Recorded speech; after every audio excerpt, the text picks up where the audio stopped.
Eh ben salut à tout le monde. Aujourd'hui, on est le samedi 10 avril. Petite vidéo où je reviens sur la machine à induction à recuire les collets. Alors, là, je vous fais un petit plan fixe sur le schéma de montage de façon à ce que vous puissiez faire une capture d'écran pour avoir le schéma. Cette machine à induction, pourquoi je fais cette vidéo? Il y en a quelques-uns qui m'ont demandé de faire le plan, tout simplement, de faire le plan le plan électrique. Et puis, parce que bon, bah, ils veulent se lancer, et c'est bien, c'est très très bien. Comme vous le savez, ma chaîne YouTube, c'est une chaîne de partage. Je partage un petit peu ce que je fais. Euh, alors après, ce que je montre dans mes vidéos, c'est à prendre comme ça vient, quoi. Je veux dire, je suis pas un spécialiste. Déjà, je suis pas électricien, donc je suis ouvrier du bâtiment, comme je l'ai déjà expliqué dans d'autres vidéos. Cette machine à induction, en fait, je n'ai rien inventé, hein. Je l'avais déjà dit, mais je le reprécise, je n'ai rien inventé. Je n'ai fait que reproduire. J'ai piqué des idées à droite à gauche sur des vidéos que j'ai trouvées sur YouTube, des tutos sur Internet, de gars qui avaient déjà fabriqué leur machine. Donc je me suis inspiré de ce qu'ils ont fait, je l'ai un petit peu adapté, et puis voilà quoi. Donc c'est pas une invention personnelle, hein. Euh, je tiens bien à le préciser. Donc voilà. Alors, allez, on va passer au schéma électrique. Et puis j'ai ouvert la machine à induction, on va voir les différents éléments. Je vous donnerai aussi deux, trois petites indications sur des erreurs que j'ai commises au départ, parce que bon, cette machine, je ne l'ai pas réussi du premier coup, ça a été un peu un travail euh, sur le temps, puisque j'ai fait des essais.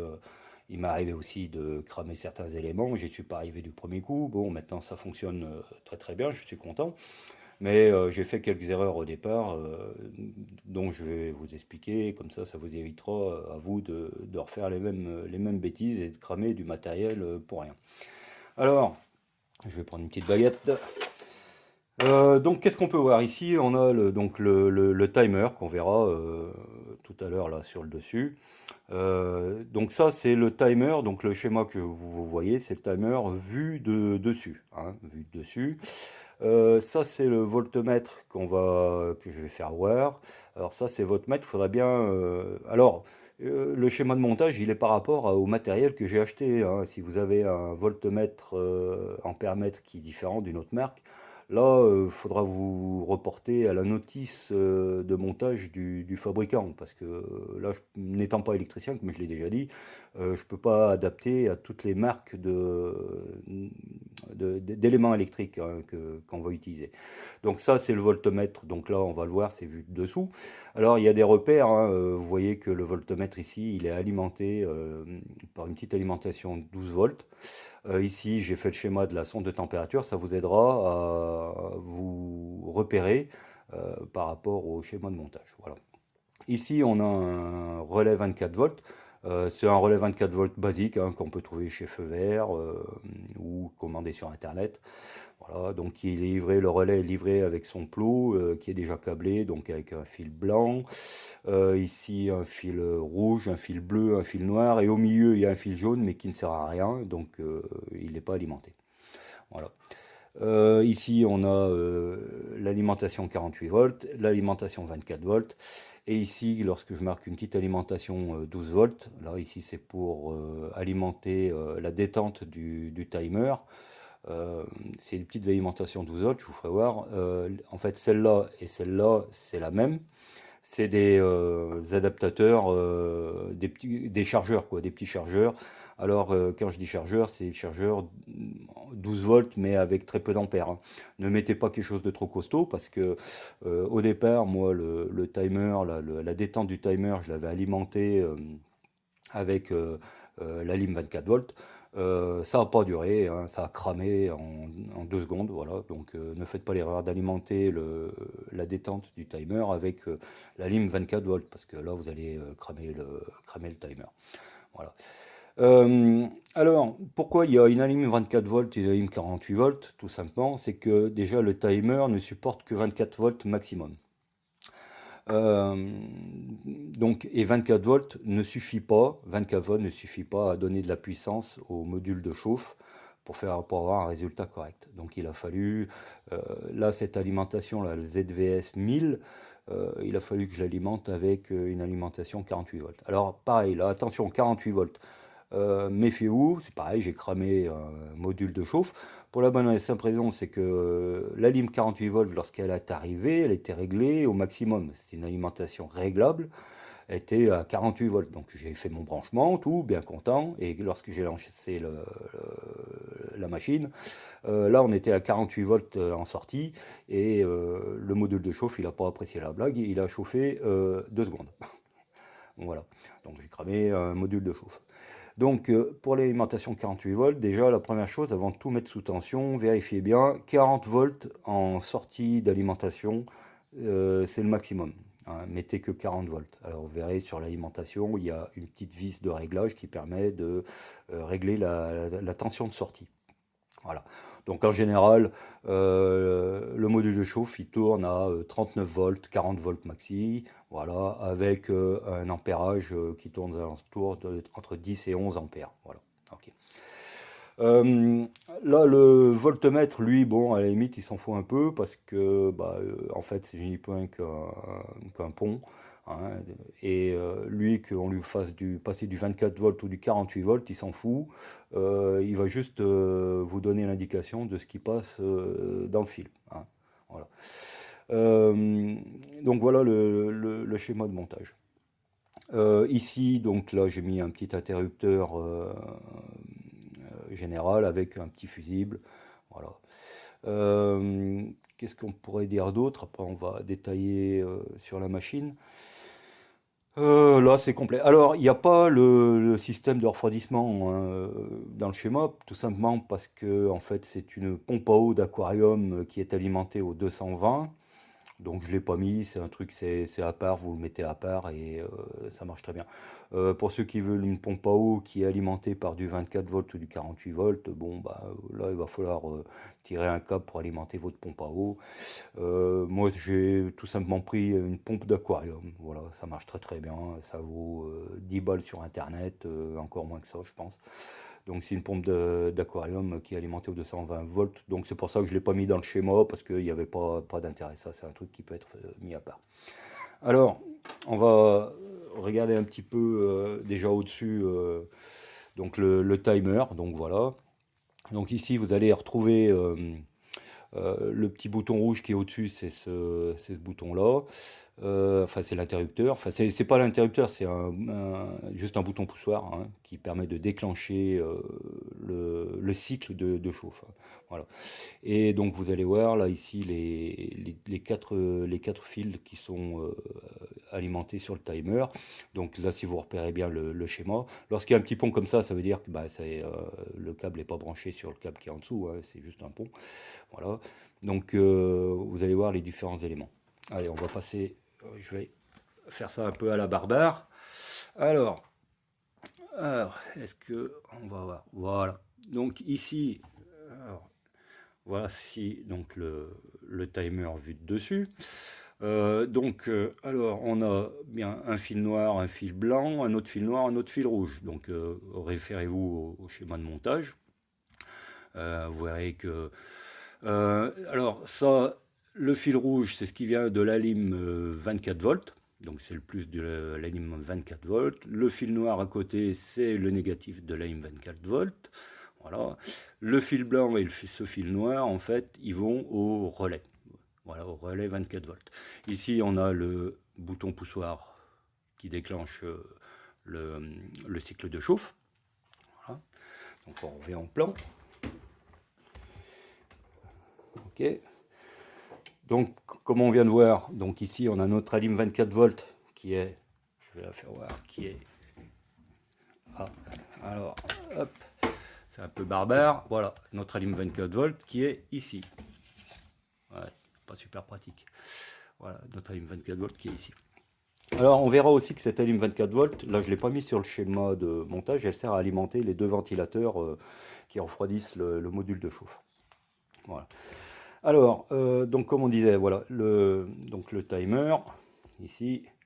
Donc on retrouve bien notre bouton poussoir, le fusible qui est ici. Alors le fusible, je vais le faire voir. Hop, là, voilà. Donc, le fusible. Oh, c'est un porte-fusible avec un fusible, hein. Voilà, de mémoire, je crois que j'ai mis un 20 ampères. Voilà, c'est un 20 ampères tout simple. Alors ça, c'est des choses que vous pouvez trouver chez Feu Vert, hein.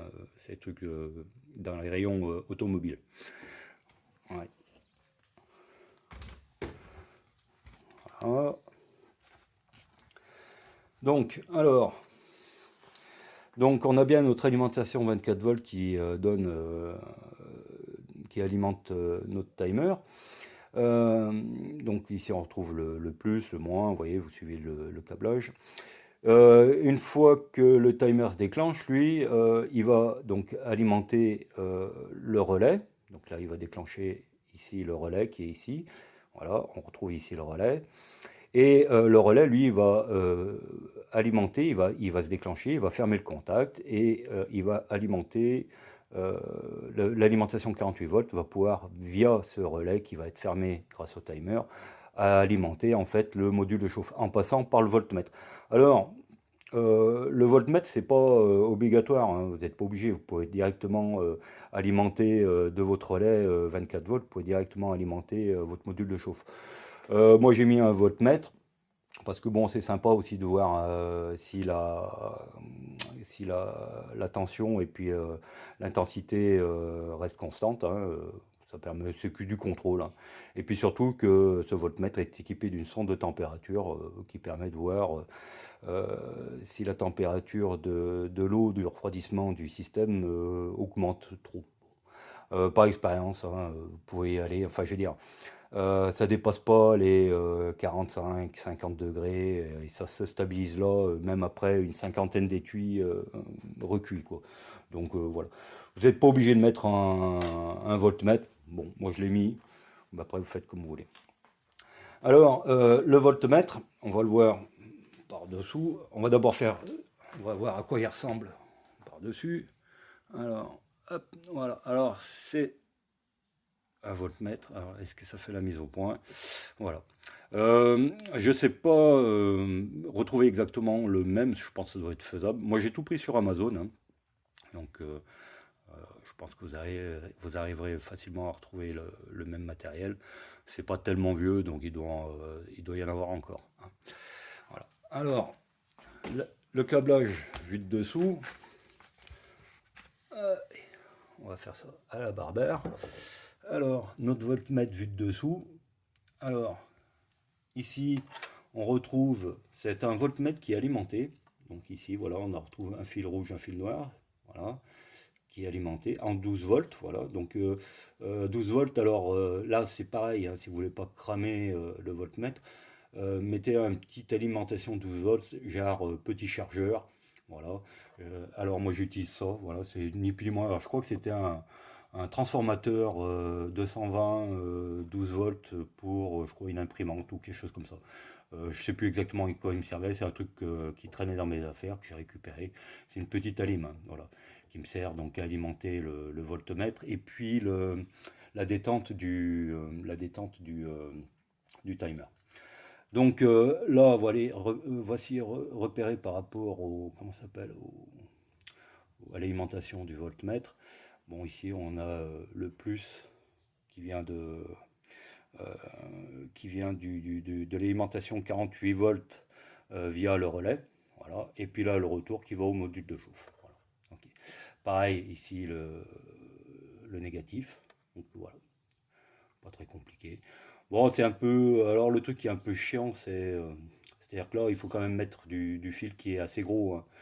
Euh, je crois que c'est de mémoire, il me semble que c'est du 3,5 carré, euh, enfin 3,5 de diamètre. J'ai pris ça au rayon automobile, enfin à feu vert, quoi. Donc c'est du câble qui est. N'hésitez pas à mettre du câble un peu gros parce que euh, 40 volts avec 11 ou 12, enfin 11 ampères, ça tire un peu quoi, hein. Alors ce qui est un peu chiant, c'est que pour la connexion, là, on n'a pas trop de place. Donc c'est un peu chiant, mais bon, on y arrive, hein, en insistant un peu. Voilà. Ici, on retrouve notre relais. Donc c'est un relais automobile, hein, en 24 volts. Voilà. Donc avec les différentes couleurs que je vous ai expliquées tout à l'heure, un blanc, un rouge, un jaune qui sert à rien, un bleu. Voilà. Donc tout simplement. Qu'est-ce qu'on a d'autre? Bah là, la lime, là c'est en bas, c'est la lime 48 volts. Alors, sur la lime 24 volts, qu'est-ce que j'ai branché d'autre? J'ai branché les deux ventilateurs. Alors, je les ai pris en 24 volts, ceux-là, pour que ça débite un peu. À savoir quand même que le module qui est en dessous, même s'il a des ailettes de refroidissement, ça chauffe quand même assez rapidement, ça, hein. Ça chauffe assez rapidement. Donc, lésinez pas sur les ventilateurs. Ne mettez pas des petits ventilateurs en 12 volts. Mettez carrément. Moi, j'ai deux ventilateurs, là, ils tournent en 24 volts, ces deux-là. Bon, ça turbine, quoi. Mais il faut bien ça, parce que en dessous, là, ça chauffe quand même pas mal. Autant au niveau du coil, avec l'eau qui circule dedans, ça chauffe pas beaucoup. On va dire que on monte aller à 40-45 degrés de température au bout d'une cinquantaine d'étuis recuits. Autant là, ça chauffe pas, donc il n'y a pas de souci. Autant ici, là, ça chauffe, donc n'hésitez pas sur les ventilos. Voilà. Alors, qu'est-ce qu'on peut voir d'autre? Petit conseil que je pourrais donner? Ici, vous voyez que en fait, j'ai soudé directement la durite, enfin le coil, hein, avec de l'étain. Parce que lorsque c'est livré, quand vous allez recevoir votre module de chauffe, vous verrez, c'est des petits cavaliers, hein. C'est des petits cavaliers qui viennent par-dessus. Et alors, je sais pas, je suis en train de regarder sur l'étagère si je les ai encore. Non, je les vois pas. C'est des petits cavaliers qui viennent par-dessus. Et je trouve que le système n'est pas génial. Ça tient pas beaucoup, hein. Ça n'a pas une grosse prise dessus. Donc au niveau contact, je trouve pas ça génial. Et en plus, bon, au niveau de la rigidité de l'ensemble du coil, c'était pas génial. Donc j'ai préféré carrément souder à l'étain. Voilà, donc c'est en fait, j'avais une petite plaquette de cuivre que j'ai percée en fonction des supports.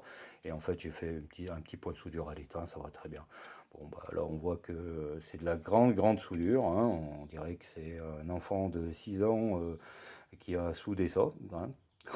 Pour vous dire que je suis pas un grand spécialiste. Mais enfin bon, ça marche, c'est l'essentiel, hein. Voilà.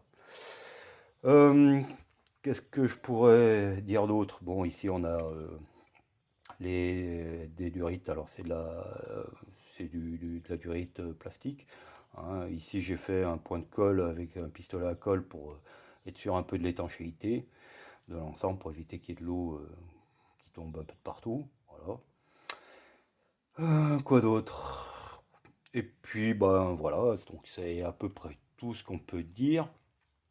Si vous respectez le schéma de montage que je viens de vous faire voir, euh, je pense qu'il n'y aura pas de souci. Donc le gros truc, comme je vous ai expliqué tout à l'heure, là, votre alimente 48 volts, avant de tout brancher, vous voyez ici, là, il y a un petit vis de réglage pour la... Alors je peux régler l'intensité et l'intensité et la tension. Donc là, vous reportez comment ça s'appelle, à un notice du constructeur pour savoir lequel c'est, hein. Mais le petit truc important à savoir, c'est que la plupart du temps, ça arrive, c'est déjà à fond à 48 volts. Donc avant de tout brancher, pensez bien avec un voltmètre tout simple, hein. Vous mettez aux bornes et puis vous réglez ça. Au départ, moi je vous conseille de régler à 35 volts maxi et quitte par la suite à augmenter. Mais dépassez pas les 40 volts parce que au-delà de 40 volts, ça va pas aimer ça. Euh, pour mémoire, j'en ai cramé deux comme ça. Voilà. J'en ai cramé deux avant de comprendre que ça, il fallait y aller piano. Donc voilà. Bon, après l'alimentation 24 watts, elle sert que que pour les ventilateurs et puis le relais, quoi, hein, et puis le timer. Voilà. C'est à peu près tout. Bon, après, au niveau du système, en dessous, le système de trappe, bon, j'ai déjà expliqué dans l'autre vidéo. Après, chacun fait son système. Là, après, c'est. Voilà, vous adaptez, quoi, je veux dire. Au niveau du coil, euh, moi, j'ai fait un coil où le retour, en fait, passe par-dessus le premier spire. Euh, alors, il y en a qui me disent oui, mais ça fait chauffer l'ensemble, etc. Bon, bon, moi ça marche, hein. Alors, vous n'êtes pas obligé de faire comme moi. J'ai fait comme ça parce qu'en fait, ça me fait arriver mes deux arrivées là, ça me les fait arriver à la même hauteur. Donc, c'était beaucoup plus pratique pour venir fixer l'ensemble sur le module de chauffe, hein, voilà. Vous n'êtes pas obligé de faire comme moi, hein, vous pouvez faire différent.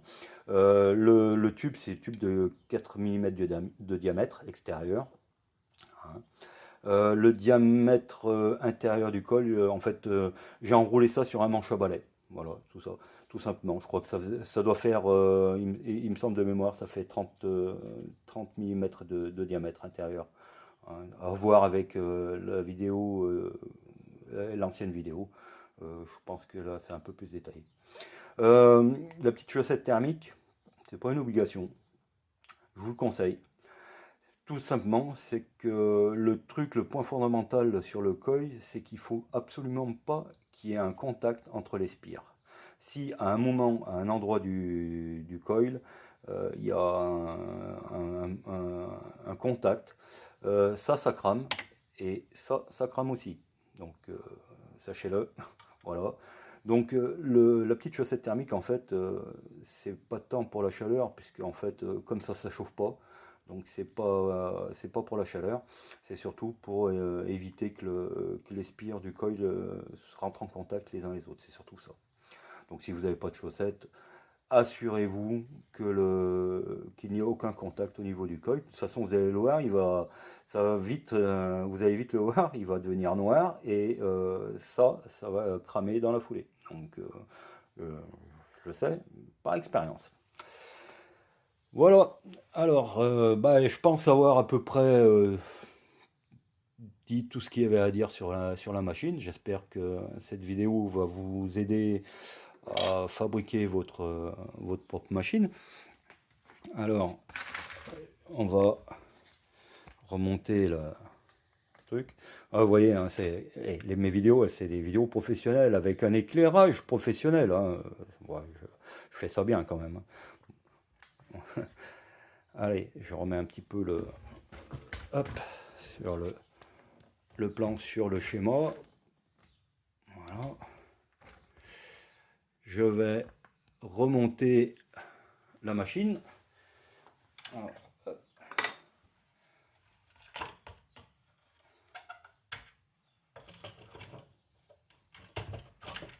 et puis on va faire un petit essai.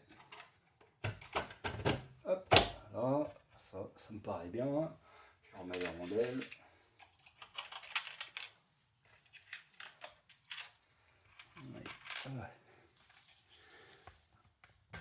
Alors.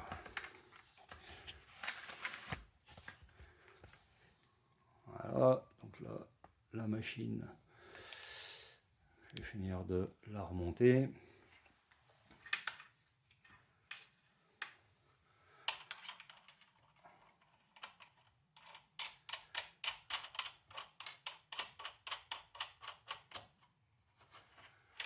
Bon, ben, j'espère que ceux qui veulent se lancer dans dans la fabrication de leur machine. Alors, bon, celui-là il veut pas venir.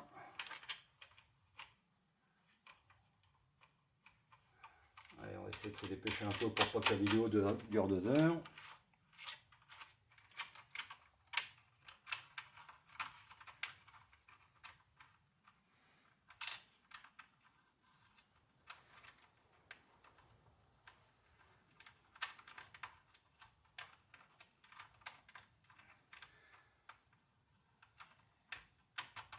Ah.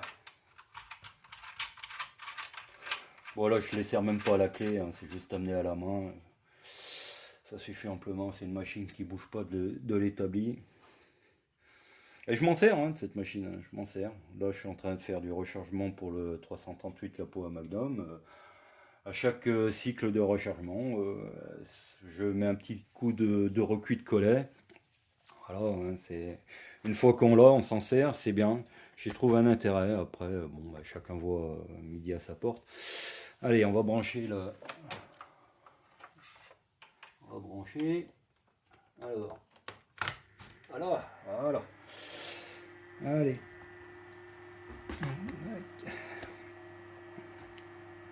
Alors, ici donc on voit le voltmètre. Alors là le timer n'est pas alimenté puisque là j'ai mon interrupteur. Donc, on va revenir sur la fiche.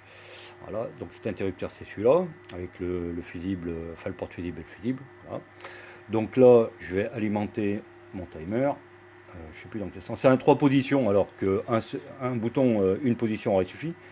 Voilà, tac, c'était de côté. Voilà. Alors, le voltmètre. Ce qui est un peu chiant avec ce voltmètre, c'est que c'est un rétro-éclairage bleu. On voit pas, c'est pas génial. Ah si, là on voit à peu près bien. Voilà. Donc là, on a la tension ici, donc là 0 volt normal, et l'intensité en ampères. Qu'est-ce qu'on a d'autre comme indication? On a la température, là, l'eau elle est à 16 degrés. Bon là j'imagine que ça va être un petit peu compliqué à voir. Si j'arrive à faire une meilleure mise au point. Voilà. Donc là on a l'eau à 16 degrés. Bah, c'est normal, on est dans le garage.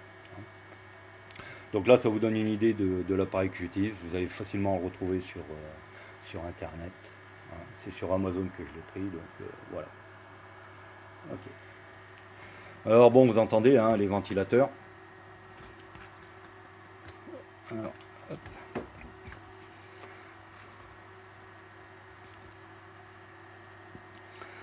Donc voilà. Allez, je vais sortir deux étuis en 338. On va même en passer 4. C'est des étuis en 338 la Power Magnum. Ça c'est des étuis, c'est du déchet en fait, hein, voilà, qui me servent pour faire des tests, différents tests. Voilà, donc, alors, je vais faire un peu de la place.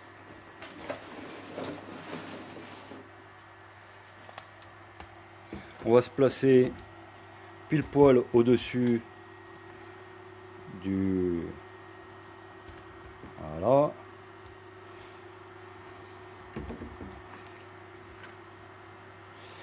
Et ce que je vais faire, je vais donc recueillir les collets de ces 4 étuis. Et on va se mettre dans le noir. Et on verra la chauffe du collet.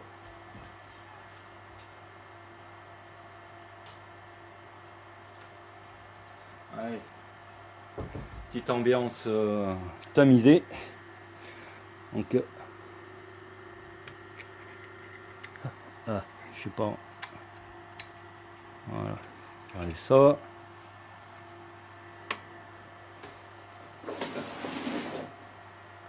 Je vais mettre un réceptacle en dessous. Ça sera mieux.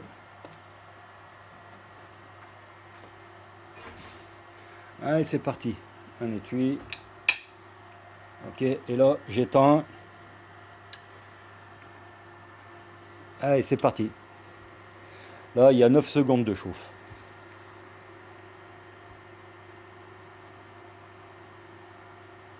Tac, voilà. Vous avez vu la chauffe du collet.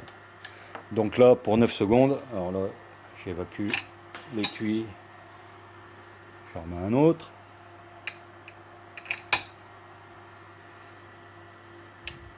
Attention, parti. C'est parti, 9 secondes.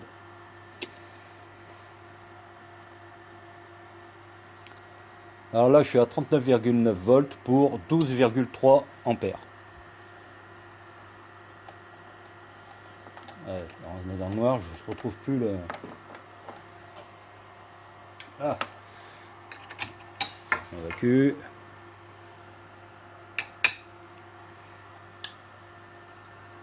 9 secondes. 3, 2, 1. Top.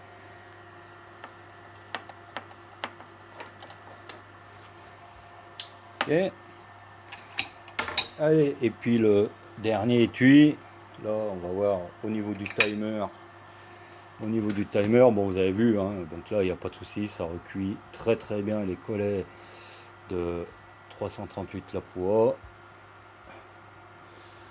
Ouais, je sais pas si on verra le voltmètre là. Je vais essayer de le faire comme ça. Alors, si. Voilà, c'est trop. Ouais, le rétroéclairage du voltmètre est pas génial. Donc, allez, voilà. Allez, c'est parti. Voilà, 9 secondes. Donc là, je suis à 39,2 volts pour 11,9, 12 ampères, 12,1, 12,2. Voilà.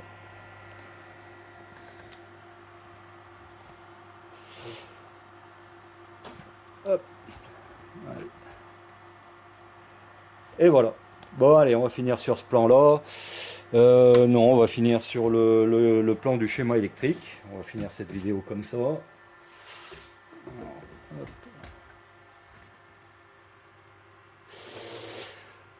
Donc voilà. Alors, bon, ben ça y est, maintenant vous êtes prêts à vous lancer pour ceux qui le veulent. Vous avez tout ce qu'il faut, vous avez le schéma électrique, vous avez vu, bon, ben, vous avez vu que la machine fonctionne très bien. Hein, 9 secondes pour recuire. Alors quand je dis recuire, c'est recuire, recuire. Hein. Là, le collet, il est vraiment rouge cerise.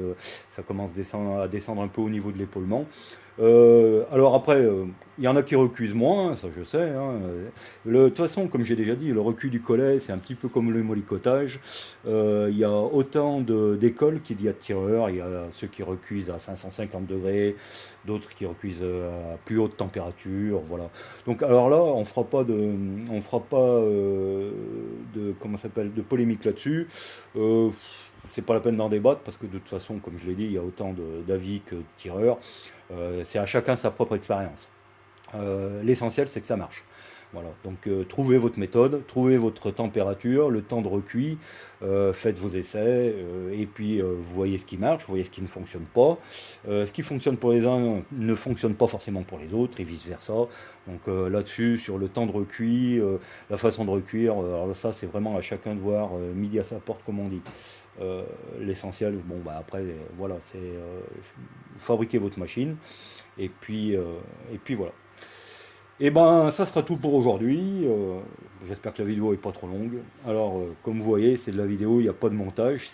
Enfin, c'est pas du live, mais c'est du début à la fin. Il n'y a pas de temps mort, il y a pas de montage. C'est comme ça.